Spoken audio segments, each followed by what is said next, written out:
Hello, मी शोभा कुराडे. हे जे हगवणे परिवार आहे, हे राक्षसी वृत्तीचे लोक आहे. यांना सरकारने जास्त पाठीशी घालू नये.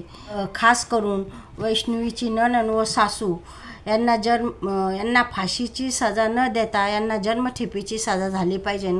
कारण यांनी जे करून वैष्णवीला व वैष्णवीच्या बाळाला टॉर्चर केले, तसेच यांना पण टॉर्चर केले पाहिजे.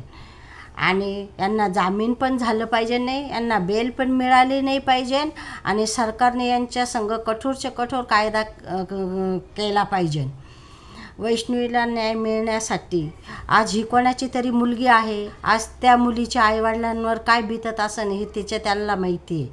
आणि ह्या दोघी महिला असून बाई असून ह्या दोघींना बाईला बाईची कदर आली नाही. हे हैवानीत आहे, नाही तर मग काय आहे. पैशासाठी हे लोक काही पण करू शकतात. त्यासाठी सरकारने कडक कानून केले पाहिजे. आणि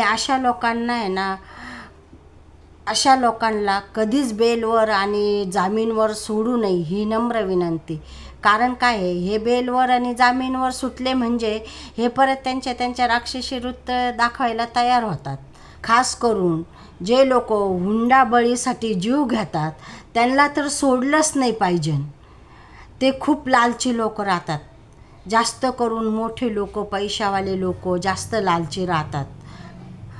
त्याच्यासाठी मुलीच्या आईवडिलांनी थोडासा विचार करून गरीब मुलांशी बी लग्न लावलं तर काही फरक पडत नाही. पैसाच माणसाचं सर्वस्व नसतं. परिवार बी माणसाला पाहिजे.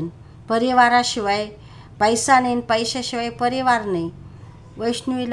वैष्णवीला न्याय मिळाला पाहिजे.